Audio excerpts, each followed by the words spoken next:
आज सावन का पहला सोमवार है और करोड़ों लोग ओम नमः शिवाय हर हर महादेव के नारों के साथ भगवान शिव के मंदिरों में दर्शन के लिए लाइन में लगे होंगे। लेकिन क्या आपने कभी सोचा है कि आखिर भगवान शिव को त्रिगुणातीत क्यों कहा जाता है?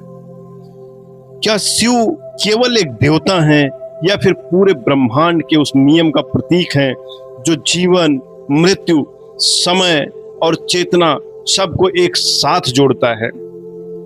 सनातन दर्शन कहता है कि पूरी प्रकृति 3 गुणों से बनी है, सत्व, रज और तमस। सत्व यानी प्रकाश, ज्ञान और संतुलन। रजस यानी कर्म, ऊर्जा, इच्छा और परिवर्तन। तमस यानी विश्राम, अंधकार, मौन और अंत। लेकिन भगवान शिव इन तीनों में सीमित नहीं है, इसलिए उन्हें त्रिगुणातीत भी कहा गया है, जो तीनों गुणों के स्वामी हैं लेकिन उनसे बंधे नहीं हैं। यही कारण है कि शिव ध्यान में बैठे योगी भी हैं और तांडव करने वाले नटराज भी हैं और महाकाल भी हैं। अब एक रोचक तुलना करते हैं और देखिए, आधुनिक मनोविज्ञान में सिगमंड फ्रायड ने मन को 3 भागों इड, ईगो और सुपर ईगो में समझाने की कोशिश की। इड हमारी इच्छाओं और आवेगों का प्रतीक है। ईगो व्यवहार और निर्णय का संतुलन बनाता है। सुपर ईगो नैतिकता और आदर्शों की ओर ले जाता है।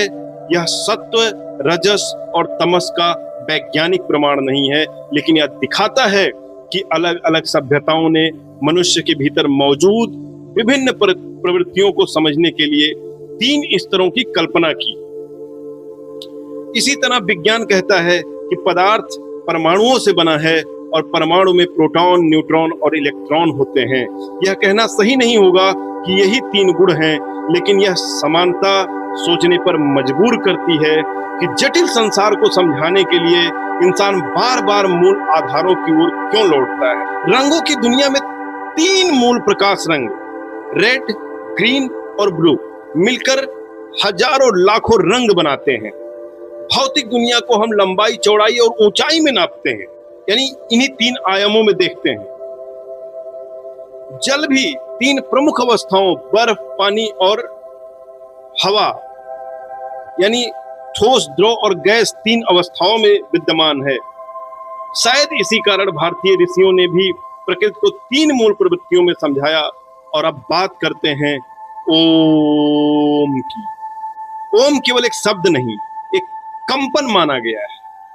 आ, ओम में 3 अक्षर आते हैं। आ सृष्टि का प्रतीक, उ पालन का प्रतीक, म लय, विलय और विलय का प्रतीक। और इन तीनों के बाद जो मौन आता है, उसे उपनिषद में परम सत्य की अनुभूति से जोड़ते हैं। वही मौन जहां शब्द समाप्त हो जाते हैं और शिव आरंभ होते हैं।